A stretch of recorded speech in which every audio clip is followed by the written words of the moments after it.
আখিরাতের এফডিআরে জমা রাখবেন, কবর থেকে তোলন শুরু হয়ে যাবে।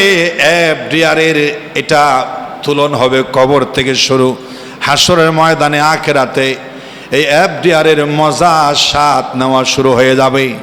আখিরাতের এফডিআর, দুনিয়াতে কত ব্যাংকে টাকা রাখলাম, কিন্তু আখিরাতের ব্যাংকে টাকা রাখতে পারি না।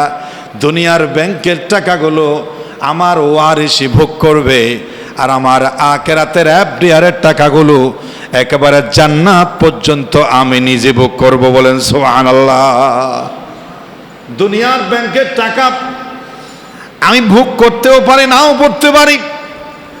আমি মারা গেলাম, ব্যাংকে আমার 80 লক্ষ টাকা আমার সম্পদ, ওয়ারিস সম্পদ পেল, আমি ফুরুস হয়ে গেলাম, আমি নিভে গেলাম, কিন্তু আমার অ্যাকাউন্টে আখিরাতে 10,000 টাকা আছে, আল্লাহর রাস্তা দিয়েছি, ওটা আমার সঙ্গে গেছে, কিন্তু 80 লক্ষ টাকা সিটি ব্যাংক, ইসলামী ব্যাংক, রূপালী সোনালী জনতা, আশা নিরাশা দুরাশা ব্যাংকে রয়ে গেছে, কিন্তু আখিরাতের ব্যাংকের টাকা আমার মৃত্যুর সাথে আমার সাথে চলে গেছে। বলেন সুবহানাল্লাহ।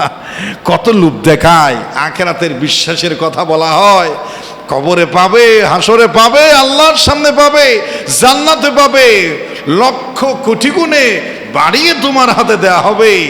সুরে না শুনে ধর্মের কাহিনী ওয়াজ কানের বাইরে সম্ভব নয়, দিতে পারবো না। আমি খাবো, আমার সম্পদ আমার সন্তান খাবে, আমার কলিজা ছিঁড়ে যায়, টাকা গরিবের হাতে আমি দিতে পারবো না। এম সরি বলে নাউজুবিল্লাহ মিন যালিক। শেষ। মানে ওয়াজ কোনো আসরই করে না। যতই বলি তারপরও যাকাতের টাকা দেওয়া যায়, এটা ফরজ। আমি আগে বলেছি এটা সুন্নত নয়, এটা মুস্তাহাব নয়, এটা মুবাহ নয়, এটা বিতর্কিত নয়, এটা আকায়েদে কেউ ফতোয়ার তারতম্য নাই। অনেক বিষয় আছে, কেউ বলে জায়েজ, কেউ বলে জায়েজ নাই, কেউ বলে বেদাত, কেউ বলে সুন্নত, কেউ বলে আকীদায় সমস্যা আছে, কেউ বলে এটা জায়েজ, কেউ বলে জায়েজ নাই, কেউ পক্ষে বিপক্ষে। কিন্তু এই পর্যন্ত যাকাতের শতকরা 2.5% টাকা যে গরিবের হাতে পৌঁছাই দিতেই হবে। পৃথিবীর কোন আলেম, কোন মাযহাব, কোন দ্বিমত নাই, কোন দ্বিমত নাই, কোন বিতর্ক নাই, সবাই একমত, এই সম্পদওয়ালা 2.5% দিয়া দে, ওটা তোর জন্য নয়, ওটা গরিবের রক্ত, গরিবের সম্পদ, গরিবের অধিকার, গরিবের হক, ওটা বের করে দে, ওই সম্পদ তোকে ধ্বংস করে ফেলবে। নাউজুবিল্লাহ মিন যালিক। এটাই সত্য, এটা কি 1000 বার সত্য, কোটিবার সত্য। এটাতে কোনো ইখতিলাফ, কোনো মতবিরোধ আজ পর্যন্ত কি করেছে? মিলাদ নিয়ে তর্ক আছে, কিয়াম নিয়ে ফতোয়া আছে, আমি জোরে আসতে বলা নিয়ে ফতোয়া আছে, তারাবি নামাজ 20 রাকাত 8 রাকাত, তারাবি নামাজ 35-40 রাকাত, অনেক ফতোয়া আছে।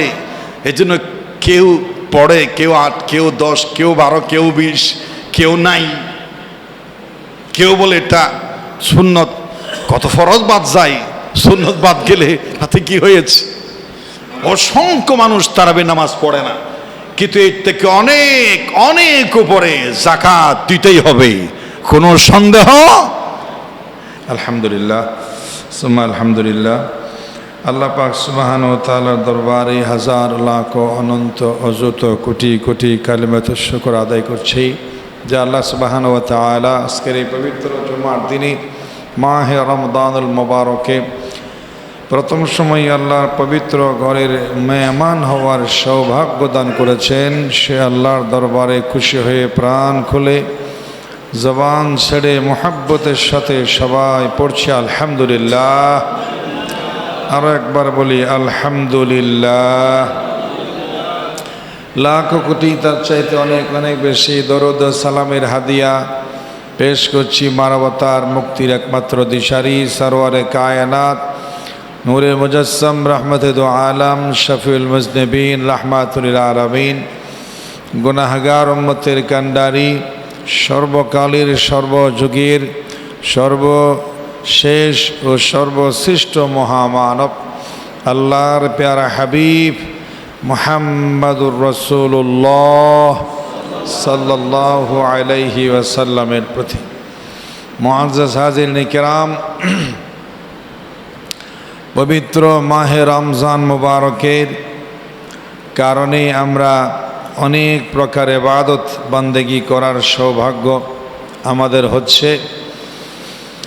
শারীরিক এবং ঈমানি শক্তি আল্লাহ পাক যেন আমাদেরকে শেষ পর্যন্ত বলবৎ হাজির রাখেন।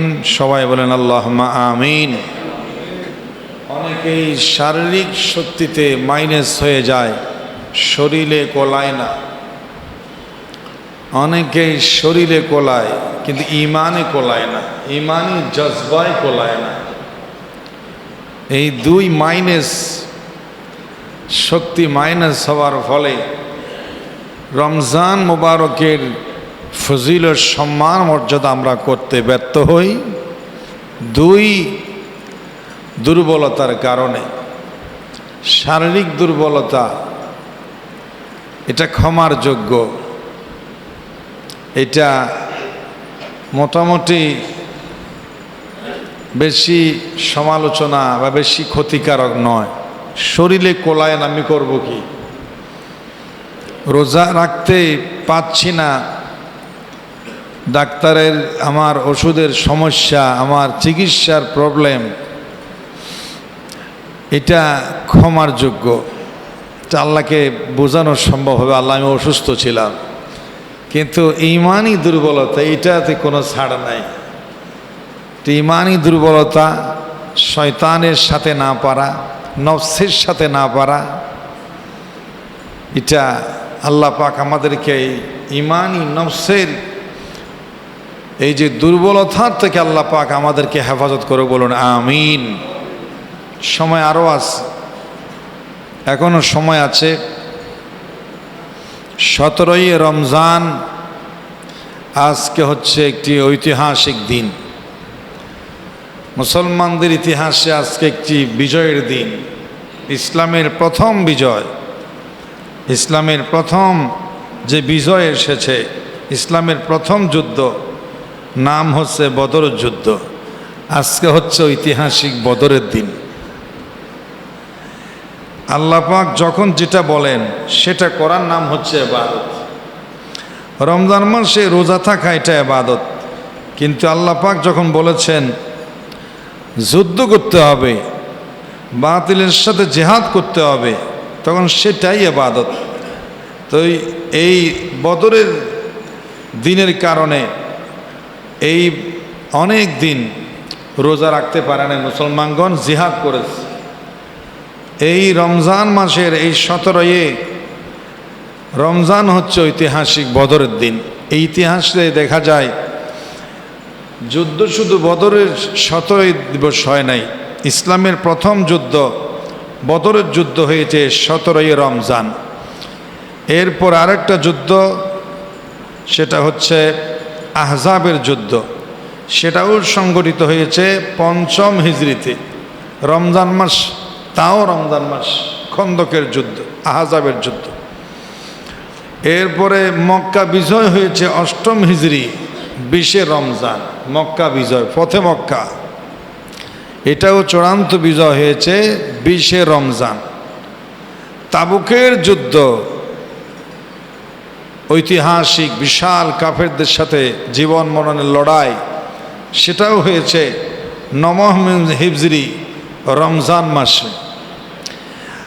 আবু বকর রাদিয়াল্লাহু তাআলা ইসলামের প্রথম খলিফা, জেরুজালেম বিজয় করেছে, বিশাল যুদ্ধ হয়েছে জীবন মরণের, সেটাও হয়েছে 15 হিজরি 13ই রমজান। বলেন সুবহানাল্লাহ। ইসলামের বিজয়গুলো রমজান মাসে হয়েছে। এজন্য রমজান মাসে যুদ্ধ বেশি। বর্তমানেও যুদ্ধ লাগছে রমজান মাস। আল্লাহর কাছে দোয়া করি আল্লাহ যেন সত্যের বিজয় দান করে, বলেন আমিন। এই যুদ্ধের কারণে আমার ঘরেও সে ক্ষতি স্পর্শ করবে। যে যুদ্ধ শুরু হয়েছে, আপনারা বলা বলি করছেন এভাবে যুদ্ধ যদি আর কিছুদিন চলমান থাকে, তেল মানুষের খাওয়া সম্ভব হবে না, তেল হয়ে যাবে স্বর্ণের মতো। এইভাবে করে অনেক নিত্য প্রয়োজনীয় জিনিসের দাম হয়ে যাবে আকাশ ছোঁয়া, মানুষ দুর্ভিক্ষে পড়বে, মানুষের জীবন পরিচালনা করা কঠিন হয়ে যাবে। অনেকেই বলে ওরা যুদ্ধ করবে, আমাদের তাতে কি? হ্যাঁ, আমাদেরও কিছু আছে, চিন্তা করা দরকার। আল্লাহ যেন উভয়কে, কাফের এবং মুসলমান, এটা নিয়ে আবার অনেক কথা আছে। ওরা শিয়া মুসলমান, শিয়াকে অনেকে মুসলমানেই বলতে চাচ্ছে না, ওরা শিয়া মুসলমান। শিয়া মুসলমানের ভিতরে অনেক আকীদা আছে, শিয়ার ভিতর অনেক গ্রুপ আছে। দেখতে কি সুন্দর লাগে, আয়াতুল্লাহ খামেনির চেহারার মতো, এত সুন্দর, এত মায়াবী, এত মুজাহিদ, একেবারে নায়েব রাসূলের মতো সুন্দর, এত সাগা, তার পরনে পোষণে তার জজবা, তার জিহাদ, তার মনমানসিকতা, কাফেরদের সাথে তার যে সংগ্রাম দেখলে মনে হয় যে জীবন দিয়ে এত মহব্বত করতে ভালো লাগে। কিন্তু এর ভিতরও কিছু ফেরকার কারণে মানুষ তাকে মহব্বত করতে পারছে না, যে ওরা শিয়া মুসলমান। কিন্তু এটা বাদ দিয়ে এখন বলতে হচ্ছে, সে যদি একটু বিতর্কিত আকীদাগত সমস্যাগত মুসলমান হলেও ও হচ্ছে কাফেরের চাইতে অনেক ভালো, ইহুদির চাইতে অনেক ভালো। তো সেজন্য এই যুদ্ধ চলছে, আল্লাহ যেন এই যুদ্ধ থামিয়ে দেন। এই হক বাতিল, এই যে যুদ্ধ, এটা যেন আল্লাহ পাক দয়া করে থামিয়ে দেন, বলেন আমিন। যা হোক, বলছিলাম এই রমজান মাস হচ্ছে ইসলামের বিজয়ের মাস। আজকের ঐতিহাসিক বদরের দিন। তো আজকে আমরা মাহে রমজান মোবারকে, রমজানের ফজিলত, রমজানের যে গুরুত্ব, প্রায় 17টি চলে যাওয়া মানে 3 ভাগের 2 ভাগ চলে গেছে। প্রথম রহমত ছিল, এর চাইতে গুরুত্বপূর্ণ ছিল মাগফিরাত, যেটা শেষ প্রান্তে। এর চাইতে আরো বেশি গুরুত্বপূর্ণ নাজাত, মাস শেষ 10 দিন এখনো আমাদের হাতে আছে। আমরা যেন নফসের সঙ্গে জিহাদ করতে পারি, আমরা যেন শয়তানের সঙ্গে জিহাদ করে, সংগ্রাম করে, একটু কষ্ট স্বীকার করে নিজের জীবনের আখিরাতের ভাগ্য যেন পরিবর্তন করার জন্য বেশি বেশি সর্বপ্রকার ইবাদতের মাঝে আমরা যেন ঝাঁপিয়ে পড়তে পারি। আল্লাহ যেন আমাদেরকে সেই তৌফিক দান করেন, বলেন আমিন। সময় শেষ হয়ে যাবে, সময় থাকবে না। আজকে আমি আপনাদের সামনে ইবাদতের, এই রমজান মাসের ভিতরে একটি ইবাদত প্রায় ধনী লোকেরা করে, সেটা হচ্ছে মালের, সম্পদের ইবাদত। ইবাদত 2 প্রকার, ইবাদতে মালি, ইবাদতে বদনী। বদনী মানে শারীরিক ইবাদত। ইসলামের স্তম্ভের ভিতরে একটি স্তম্ভ আছে ডাইরেক্ট ইবাদতে মালি, এটা হচ্ছে ইসলামের একটি স্তম্ভ।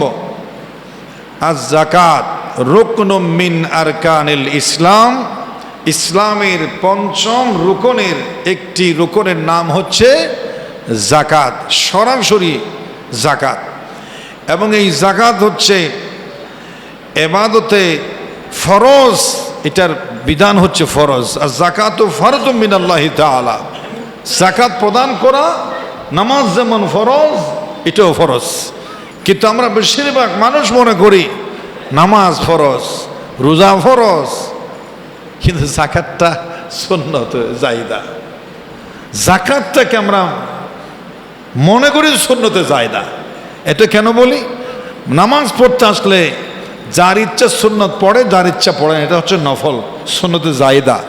তো সেই জন্য কেউ পড়ে, কেউ পড়ে না। কিন্তু যাকাতটাও সেরকম, আখিরাতে শেষ জমানায় যাকাত হয়ে যাবে জরিমানার মতো। আসলে আমাদের কাছে যাকাত জরিমানার মতো হয়ে গেছে, ট্যাক্সের মতো হয়ে গেছে, চাপিয়ে দেওয়ার মতো হয়ে গেছে। আল্লাহ আমাদেরকে তুমি হেফাজত করে, বলেন আমিন। অতটা ফরজ বিধান। যাকাত হচ্ছে যাকাতু হাক্কুন লিল ফুকারা, যাকাত হচ্ছে গরিবের অধিকার, গরিবের হক। গরিবের কি হক? আল্লাহর রুল এটা। কাউকে বানিয়েছেন ধনী, কাউকে বানিয়েছেন দরিদ্র। এটা আল্লাহ পাকের একটা রুল, এটা পরীক্ষার সাবজেক্ট, বিষয়। সবাইকে তো আল্লাহ নিজের সমান বানাইতে পারতেন, তখন জাকাতের কথা আর আসতো না। এটা একটা আল্লাহর পরীক্ষা, কাউকে দিয়ে পরীক্ষা, কাউকে না দিয়ে পরীক্ষা। যাকে দিয়েছেন তার পরীক্ষা হবে শুকরিয়া, হক আদায় করা। যাকে দেন নাই, ফকির বানিয়েছেন, তার পরীক্ষা হচ্ছে সবর করা। কারো বাড়িতে গিয়ে জাকাত দেন, সে তার জোর জবরদস্তি করতে পারে না, হ্যাঁ মানুষ দিলে তো পায়। এজন্য সবর করতে হবে। না পেলে সবরের নাম পরীক্ষা, এটা ইবাদত। পেয়ে শুকরিয়া করে দেওয়ার নাম ইবাদত। এই জাকাত হচ্ছে গরিবের হক, গরিবের অধিকার। আর জাকাতু হাক্কুন লিল মুহতাজিন, জাকাত হচ্ছে বঞ্চিতদের অধিকার।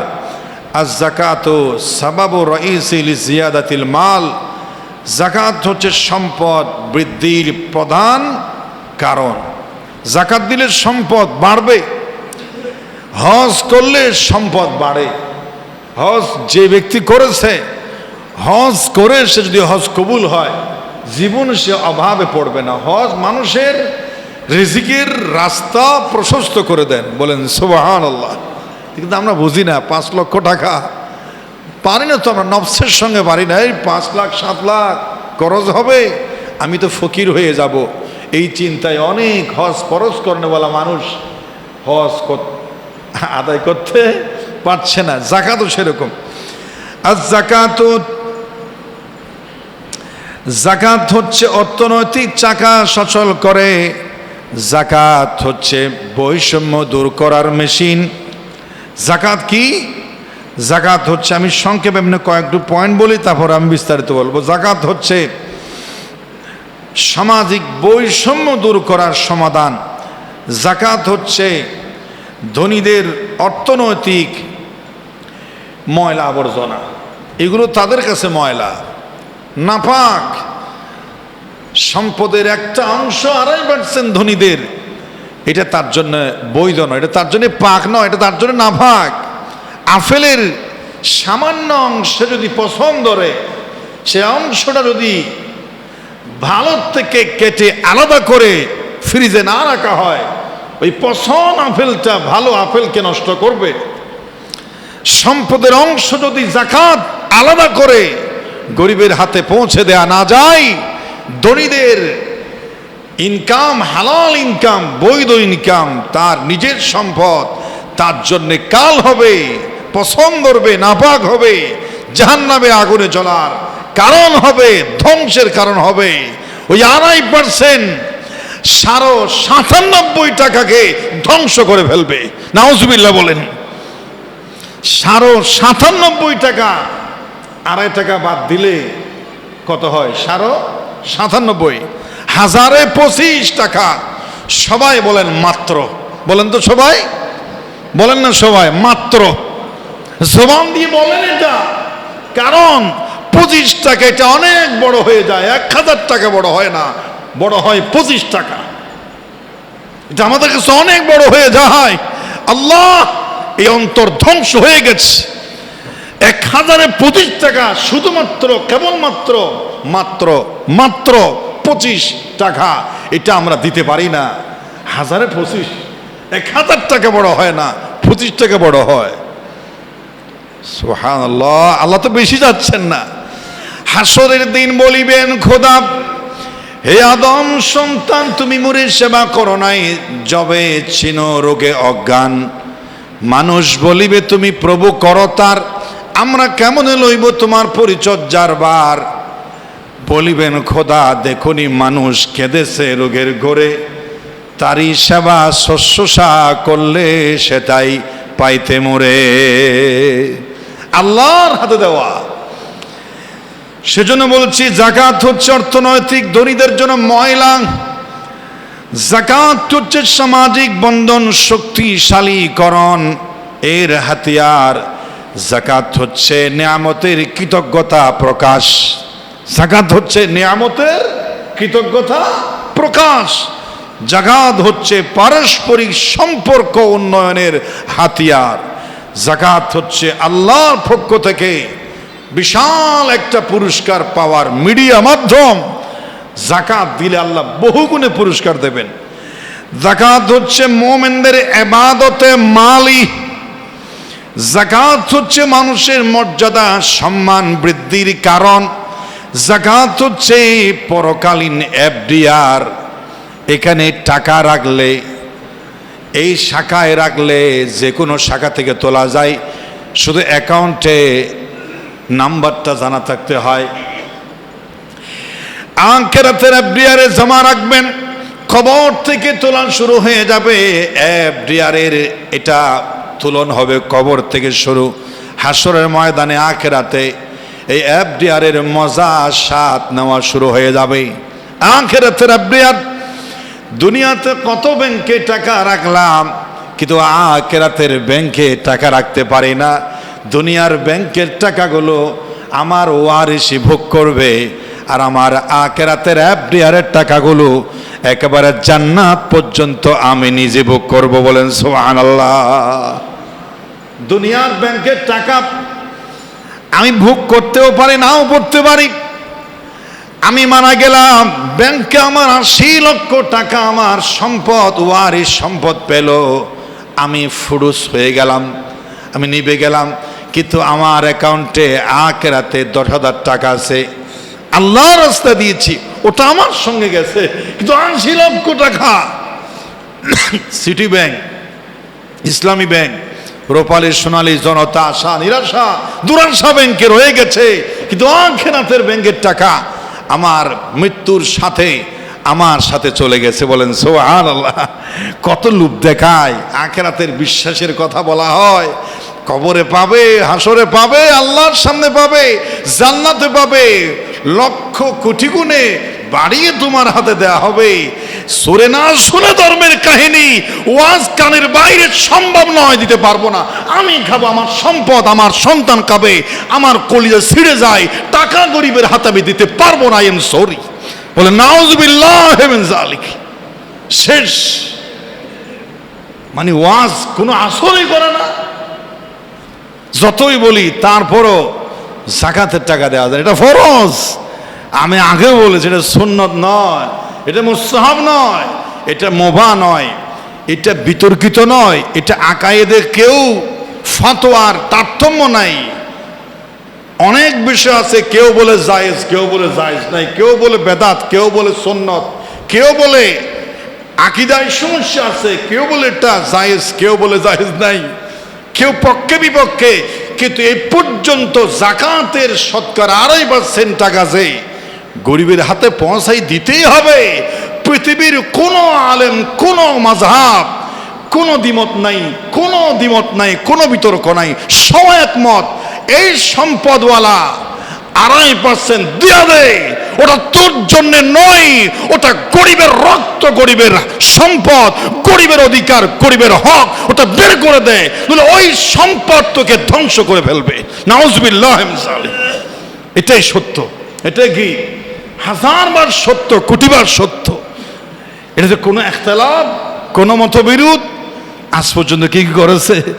মিলাদ নিয়ে তর্ক আছে, কিয়াম নিয়ে ফতোয়া আছে, আমিন জোরে আসতে বলা নিয়ে ফতোয়া আছে, তারাবি নামাজ 20 রাকাত 8 রাকাত, তারাবি নামাজ 35-40 রাকাত, অনেক ফতোয়া আছে। এই জন্য কেউ পড়ে, কেউ 8, কেউ 10, কেউ 12, কেউ 20, কেউ নাই, কেউ বলে এটা সুন্নত। কত ফরজ বাদ যায়, সুন্নত বাদ গেলে তাতে কি হয়েছে?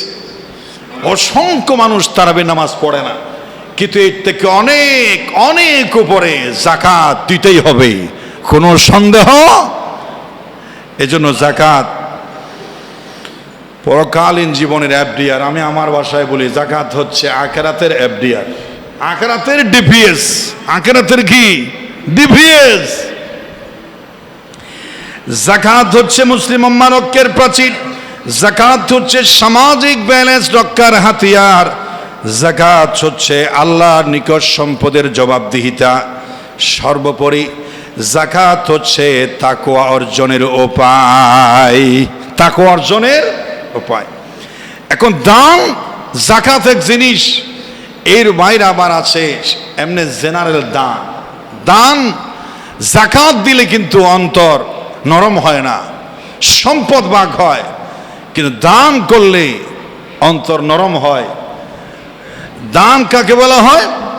দান হচ্ছে জাকাতের বাইরে যেই সময় যেখানে যাহা দেওয়া প্রয়োজন দিতে হবে, জাকাতের বাইরে আত্মীয় স্বজনকে দেওয়া, নিজের ফ্যামিলির জন্য খরচ করা, মসজিদ মাদ্রাসা, বিপদগ্রস্ত বিভিন্ন জায়গায় দান করা। তো দানের ভিতরে অসংখ্য ফজিলত আছে। আমি সংক্ষেপে বললেও তো শুধু পয়েন্ট বলা যাবে, আমার কাছে প্রস্তুতি আছে, আমার কাছে প্রিপারেশন আছে। জাকাতের বাইরে দানের ফজিলত, এক নাম্বার, কেউ যদি দান করে, এক নাম্বার ফজিলতের বলা হয় যে জাকাত এর দান, ইনফাক ফি সাবিলিল্লাহ। কোরআনুল কারিমে এই দানের কথা তিনভাবে এসেছে। ইনফাক, জাকাত শব্দে এসেছে ডাইরেক্ট 30 বার, মানে আকিমুস সালাত ওয়া আতুজ জাকাত, জাকাত জাকাত নামে। এর বাইরে আবার ইনফাক আছে আল্লাহর রাস্তায়, ওয়া মিম্মা রাযাকনাহুম ইউনফিকুন। ইনফাক, এই ইনফাক শব্দটি কোরআনে এসেছে 43 বার। আবার সাদাকা, এটাকেও সদকা মানেও দান করা, সদকা এই হিসেবে কোরআনে এই শব্দটা এসেছে 9 বার। সদকা করার কথা সবগুলো প্রতিশব্দ। নামাজের কথা যেমন 82 বার, জাকাতের কথা বিভিন্ন প্রতিশব্দে এসেছে, টোটাল করলে 82 বার। তো দান করলে মানুষের সবচেয়ে বড় যেটা ফায়দা সেটা হচ্ছে বিপদ আপদ বলা মুসিবত দূর করে ফেলে। রাসূল করিম সাল্লাল্লাহু আলাইহি ওয়াসাল্লাম বলেছেন, সাদাকাতু তারুদ্দুল বালা ওয়া তুযীদু ফিল উমরি। দান সাদকা মানুষের বলা মুসিবত দফা রফা করে দেয়।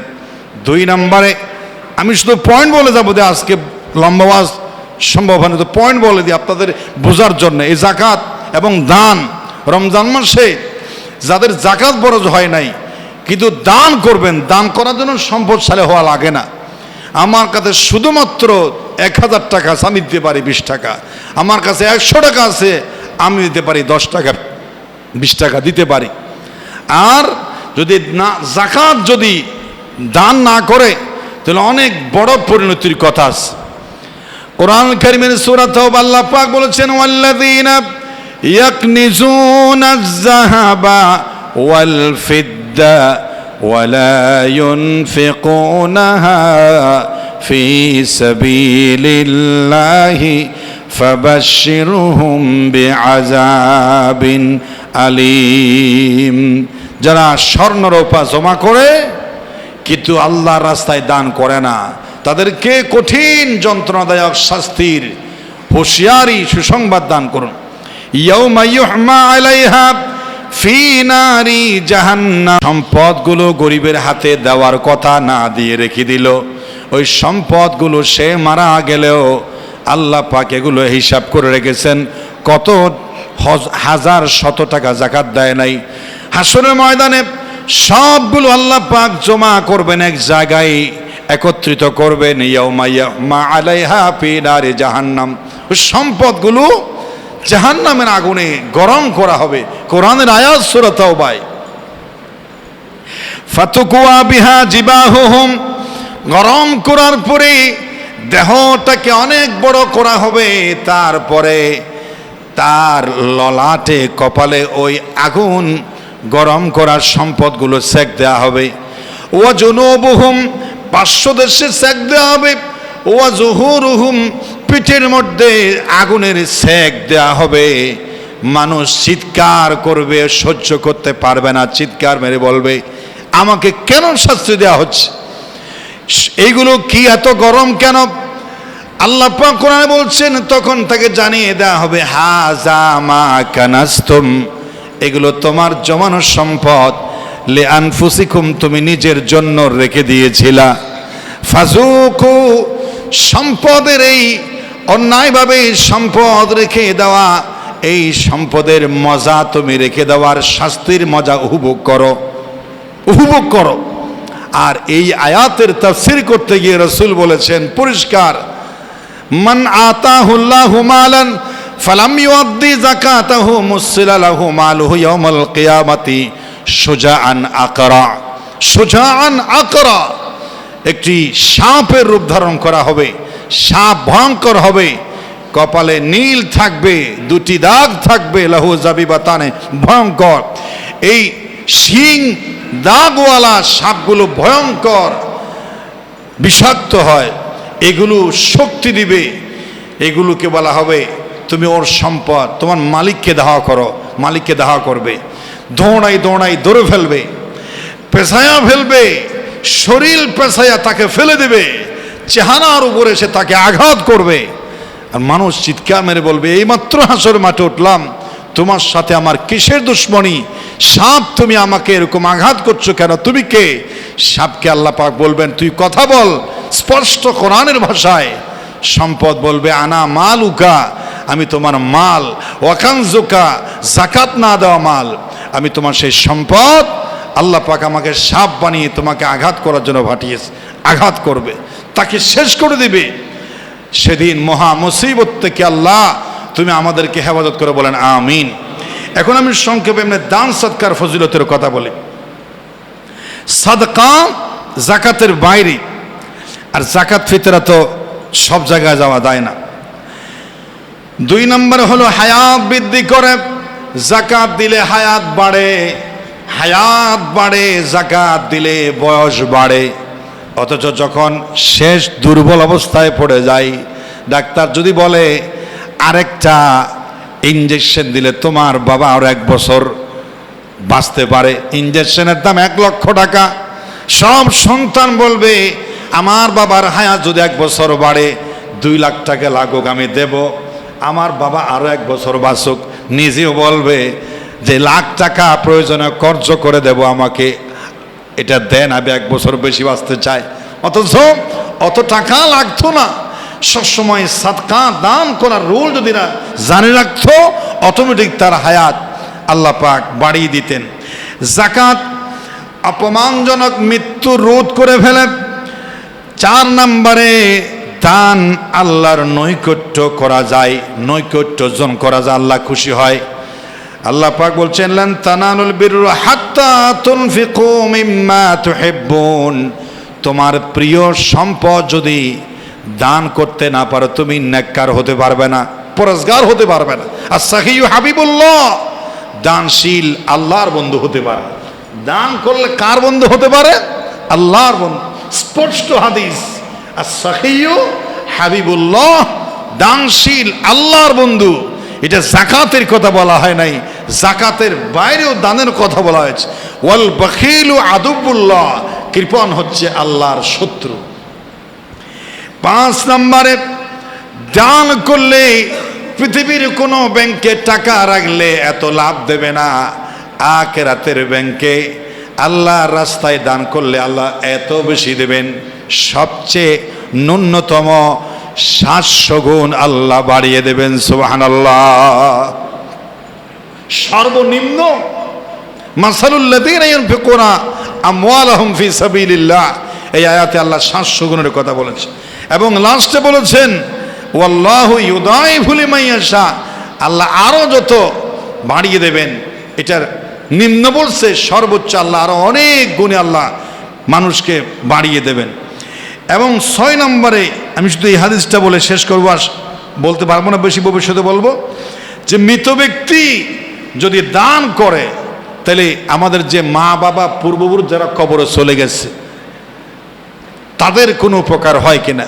এক সাহাবী এসে রসুলে পাক, সবাই বলেন সাল্লাল্লাহু আলাইহি ওয়াসাল্লামের কাছে এসে বলছে, ইয়া রাসূলুল্লাহ, আমি সফরে ছিলাম, আমার মা ইন্তেকাল করেছেন, আমি জানাজাও পড়তে পারি নাই, এখানে আসলাম, আমার মন চায় মায়ের সেবা করতে, মায়ের খেদমত করতে। হুজুর, আমি আয়ানফাউ আশাইউন ইন তাসাদদাকতু বিহি আনহা, আমি আমার মায়ের উপকার করতে চাই, মায়ের সেবা করতে চাই, মায়ের শান্তি দিতে চাই। মা তো কবরে চলে গেছে, বেঁচে থাকলেও কথা আসতো না, ভাবে আমি মায়ের সেবা করতাম, এখন তো আমার মা কবরে চলে গেছে।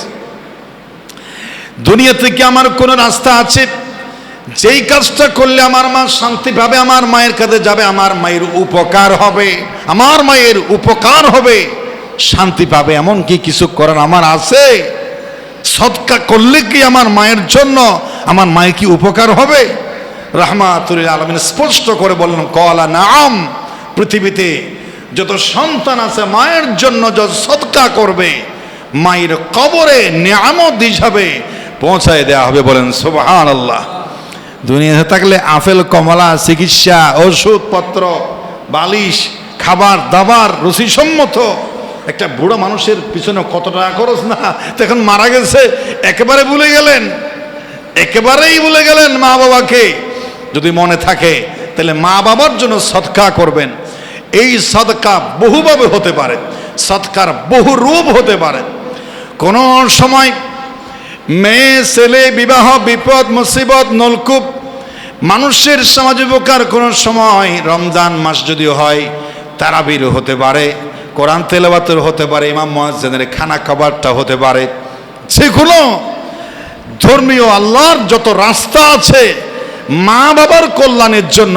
তো এক বছরে মা বাবার পিছনে অনেক টাকা খরচ হতো, আমার মায়ের জন্য রমজান মাস যেহেতু 700 গুণ কোটি গুণ বেড়ে যায়, মা বাবার শান্তির জন্য, মুক্তির জন্য রমজান মাসে অবশ্যই সন্তানেরা দান করে, এগুলো বিফলে যাবে না। রসুলের কথা বিশ্বাস করাও ঈমান। রসুলের কথা বিশ্বাস করা কি ঈমানের অংশ। যদি বলেন আরে বলছে দেরি, সব কথা কি আর বিশ্বাস করা? এগুলা শোনার সময় নাই, কত কথা শুনি, এত মূল্যায়ন করার সময় না। রসুল বলেছেন দেরি, তো কি হয়েছে, এটা হতে পারে না হতে পারে, এমন যদি উল্টা পাল্টা সন্দেহের কোনো দানা বীজ নফসের ভিতর দান না করার জন্য ওটাকে সম্ভাবনা কোনো ধরনের কুমন্ত্রণা ভাইরাস ঢুকে, তাহলে ঈমানের 12টা বাজবে। এর জন্য রসুল যেহেতু বলেছেন মা বাবার কবরে সন্তানের সদকাগুলো পৌঁছবে, দান পৌঁছবে, অবশ্যই আমাদের বিশ্বাস আছে, আছে না নাই? আছে। এটার নাম ঈমান। প্রিয় হাজরিন, রমজান মাসে দান করলে মৃত ব্যক্তির পূর্বপুরুষের অবশ্যই উপকার হয়। এজন্য আপনারা এই রমজান মাস আর মাত্র অল্প কয়েকদিন আছে, সাদকাও করবেন, দানও করবেন, যাকাতও দিবেন, সামর্থ্য অনুযায়ী। দানে সম্পদ আনে, দানে সম্পদ আনে, এটা তো একটা কথা। এরপরে 7 নাম্বার, কিয়ামতের দিন দান হয়ে যাবে আরশের তলে ছায়া পাওয়ার মতো মর্যাদা। 7 প্রকার মানুষকে আল্লাহ যে ছায়া দিবেন, এক প্রকার হলো যারা গোপনে আল্লাহর রাস্তায় দান করে। দিতেই হবে, দিতেই হবে, না থাকলে দেওয়ার দরকার নাই। যে ফকিরের বাচ্চা, ফকির, দরিদ্র, অসহায়, মিসকিন, খাইতে নাই, তার জন্য এই ওয়াজ নয়, যার আছে তার জন্য ওয়াজ। তবে একেবারে না থাকলে তাকে আরো বেশি দিতে হবে, কারণ কোরআন কারীম আয়াত, লাইন শাকারতুম লাযিদান্নাকুম, যদি কৃতজ্ঞতা স্বীকার করা হয় আল্লাহ বাড়িয়ে দেবেন। দানের সম্পদ আনে, নাই কম দাও।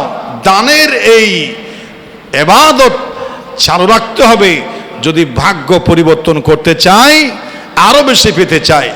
নফসকে আঘাত করেন, কোনো কথা শুনবে না নফসের, দিতেই হবে। দুহাত খুলে রমজান মাসে যেন আমরা গরিবের হাতে, যেখানে মসজিদ, মাদ্রাসায়, ইবাদতখানায়, এতিমখানা, হেফজখানা, যেখানে যেভাবে ফান্ড আছে দিতে হবে। আর যাকাত দেওয়ার জন্য কত টাকা লাগে? 52 তোলা রূপার সমান। এটার টাকা কত হয়? 60 থেকে 70 হাজারের বেশি না। 1 লক্ষ টাকা লাগে না জাকাত দিতে। 60 থেকে 70 হাজার টাকা এক বছর যদি আপনার কাছে থাকে, 6 মাস ছিল 6 মাস নাই, জাকাত আসবে না। যদি 1 বছর কন্টিনিউ থাকে, জাকাত দিতে হবে। আল্লাহ যেন আমাদেরকে দেওয়ার তৌফিক দান করেন, বলেন আমিন। আর তারাবির নামাজ এবং আমাদের আনন্দপুর জামে মসজিদের প্রতি বছর যেভাবে আপনারা এই মসজিদে প্রতি বছর যেভাবে মসজিদের খাদেমদের, হাফেজ সাহেবদের যেই আপনারা একটা পুরস্কার, একটা হাদিয়া, সম্মানী প্রতি বছর দেন, ইনশাল্লাহ এবছরও দিবেন। আল্লাহর কাছে নিয়ত করবেন কে কোন নিয়তি দিবেন। বড় বড় মুসিবতের কথা খেয়াল করবেন, বড় বড় কঠিন পরীক্ষার কথা খেয়াল করবেন। আল্লাহর কাছে যত পারেন গোপন রাখবেন। আমি এত দিচ্ছি, এটা প্রকাশ না করতে পারলে ভালো, কিন্তু ওই সময় প্রকাশ করবেন যে সময় আপনারটা শুনলে আরেকজনে আপনার কাছাকাছি দেওয়ার চেষ্টা করবে, নিয়তে থাকবে যে আমার দেখা দেখি আরেকজনকে দেওয়ার জন্য উৎসাহিত হয়, এই নিয়তে মাঝে মধ্যে প্রকাশ করা ভালো। যদি এরকম কোনো প্রতিক্রিয়া না থাকে তাহলে গোপন রাখাই ভালো। আল্লাহর কাছে বেশি পাওয়ার লোভে, আখিরাতের এফডিআর জমা দেওয়ার নিয়তে আপনারা দিবেন। কেউ আমার থেকে আমিও দিই, কারণ আমি না দিলে ওয়াজ অ্যাকশন হবে না। আমি শরিক হই, আমিও শরিক হই আপনাদের এই তারাবির এই বাৎসরিক ইমাম মুয়াজ্জিনদের এই হাদিয়ার সম্মানিত আমি নিজেও কি হই, শরিক হই। আর আমি এতেকাফের কথা বলতে পারলাম না, শুধু 2 মিনিট এতেকাফের কথা বলি। এতেকাফ থাকলে একটা কবুল হজ উমরার সওয়াব, 2টা উমরা 2টা কবুল হজের সওয়াব পাওয়া যায়। এতেকাফ থাকলে লাইলাতুল কদর নিশ্চিত হয়। এতেকাফ থাকলে আল্লাহর সাথে বান্দার একটা গোপন মহাব্বতের একটা নৈকট্যের সম্পর্ক হয়। এতেকাফ থাকলে অনেক অনেক দূরত্ব, জাহান্নাম থেকে দূরত্ব সৃষ্টি হয়। এবং এতেকাফ থাকলে দুনিয়ায় থাকা মানে মসজিদের বাইরে স্বাভাবিক থাকা অবস্থায় যত নেক আমল হাঁটা চলা অবস্থায় করত সেগুলো সব পাওয়া যায়। এতেকাফ থাকলে জীবনের সকল গুনাহ থেকে মুক্তি পাওয়ার একটা সুযোগ নিশ্চিত হয়ে যায়, নাসুর বান্দার মতো হয়, কর্মসূচি পালন হয় আল্লাহর কাছে। আল্লাহ, আমি কিন্তু একদিনের জন্য আসি নাই, 1 ঘন্টার জন্য আসি নাই, আমাকে মাফ করতেই হবে, এলাকার সবাইকে মাফ করতেই হবে। শনিবার, রবিবার, সোমবার, মঙ্গলবার আল্লাহ আমি 10 দিনের লাগাতার কর্মসূচি গুনাহ মাফের জন্য তোমার কাছে এসেছি। সন্তান, বউ, বেটি, ব্যবসা বাণিজ্য, চাকরি বাকরি সব ত্যাগ করে আমি আমার গুনাহ মাফ এবং এলাকা মানুষের, সারা বিশ্ব মুসলিমের গুনাহ মাফের আমি কর্মসূচি পালন করার জন্য এতেকাফে এসেছি। অনেক উপকারিতা আছে, এগুলা বলা সম্ভব না। তো আপনারা এতেকাফের যারা সম্ভব নিয়ত করবেন। আমিও প্রতি বছর যেহেতু আমি এতেকাফের নিয়ত করি, আমার একটা আসলে কি বলবো, আমি নফসের সাথে যুদ্ধ করে আমি এতেকাফে ঢুকে যাই। কিন্তু আমারও ইচ্ছে হয় একটু রমজানের শেষ 10 দিন রঙিন দুনিয়া আমার একটু ঘোরাফেরা করতে একটু ইচ্ছে হয়, কিন্তু আমি আসলে নফসের সঙ্গে যুদ্ধ করে প্রবেশ করি। এতে এত বেশি মজা লাগে না, ঢুকার সময় শয়তান অনেক ডিস্টার্ব করে, কিন্তু বিসমিল্লাহ বলে যখন ঢুকে যায় তখন মানুষ একটা শান্তি, আল্লাহ ঢুকেই তো পড়েছি, এখন তো ইবাদতের একটা সুযোগ হয়ে যাবে, সুবহানাল্লাহ। ঢুকার আগে অনেক সমস্যা হয়ে যায়, আমাকে এখনো ডিস্টার্ব করে, কারণ এটা একটা ত্যাগ, একটা একটা কোরবানি। এতেকাফ থাকার আমি নিয়ত করি। আমি আমার বাড়ির পাশে থাকলে আরও বেশি লাভ হতো, এলাকার মসজিদ থাকলে আরও বেশি লাভ হতো। যদি আমার জমার দায়িত্ব না থাকতো আমি আমার এখানেই থাকতাম। তো আমি নিয়ত করেছি, আমি থাকছি, এটা কোনো ব্যাপার নয়। আমার সাথে যে কোনো একজন সহকারী ইমাম, মুয়াজ্জিন, মসজিদের মুসল্লি, যে কোনো মানুষ থাকতে পারে। যে আমার থাকার বলে থেকেছি বলে আর কাউকে থাকতে হবে না এমন নয়। আমি আমার জন্য থাকছি, আপনাদের জন্য এটা পরে। এতেকাফ থাকার নিয়ত করুন, আল্লাহ মহা পুরস্কার লিখিত রাখবেন। সবচেয়ে লাইলাতুল কদর হাজার হাজার বছরের ইবাদতের যে একটা বিশাল ভান্ডার, এটা এতেকাফকারীদের নিশ্চিত হয়ে যায়। বলেন সুবহানাল্লাহ। এটা বলে শেষ করা যাবে না। তারপরও পায় না, মুসল্লি পায় না। ওই যে বুড়া একটা আছে, ও কোনো কাজ কাম নাই, বা ও কি করবে, আর শরীরে তো শান্তি, কি করবো আর এই ভাঙ্গা চূড়া শরীর নি, যা মসজিদত গল গই ইনলুম ফাদ্দি ভাঙ্গা চূড়া। কি বলবো, আর একটা আপনাদের কি কষ্ট দিয়ে বললাম আর কি, এটা মনে কষ্ট নিবেন না। যাদের এনার্জি আছে, শক্তি আছে, ইবাদতের মজা, গুনাহ করার শক্তি আছে, বয়স আছে, এগুলো পায় না। কিন্তু গত বছর কয়েকজন যুবক, তরুণ, স্ট্রং ছাত্র পেয়েছিলাম, 2 তলায় থেকেছিল। আমি ওদেরকে অভিনন্দন জানাই। আবার আসো, মৃত্যু পর্যন্ত এতেকাফের নিয়ত করো, আমিন বলেন। আল্লাহ আমাদেরকে বাকি 10 দিন বেশি বেশি সর্বপ্রকার ইবাদত, কিয়ামুল লাইল যেন একদিনও বাদ না যায়। আমি বলি আপনাদেরকে, আমিও চেষ্টা করি। ও বাজিরেই, সময় তো ফুরিয়ে যাচ্ছে। তাহাজ্জুদের নামাজে এতেকাফে আপনি কিয়ামুল লাইল কমপক্ষে 4 রাকাতও পড়বেন না, আপনি মানুষ নয়। আমার মনে হয় আপনি মানুষ নয়। এমন সুবর্ণ সুযোগে ভাত খাওয়ার জন্য উঠছেন, আগে পড়ে 4 রাকাত কিয়ামুল লাইল আপনার নসিব হচ্ছে না, আপনার ভবিষ্যৎ অন্ধকার। 30 দিন কিয়ামুল লাইল 4 রাকাত হলে পড়েন, কোরআনের তেলাওয়াত 1 পৃষ্ঠা হলে পড়েন, পরিবর্তন নিয়ে আসেন, নফসকে ভেঙে ফেলেন, নফসের কথার উল্টা করেন। নফস মানে শয়তান, যা বলবে তার উল্টোটা করেন, ফানা ফিল্লা হয়ে যান। মাত্র অল্প কয়েকদিন সময় আছে। আল্লাহ তুমি আমাদেরকে নফসকে শেষ করে দিয়ে ঈমানের জজবা নিয়ে ইবাদতের সাগরে ঝাঁপ দেওয়ার ঈমানের জজবা তুমি আমাদেরকে দান করো, বলেন আমিন। ওয়াজগুলো আমি আমার জন্য করি ভাইরে, আপনাদের পরে আমি আমার জন্য করি। আল্লাহ এই 10 দিন 12 দিনে আমার গুনাহগুলো, আমার জীবনের ভয়ঙ্কর এই গুনাহগুলো যেন মাফ হয়ে যায় আপনাদের সহ। আল্লাহ তুমি আমাদেরকে কবুল করো, আমিন।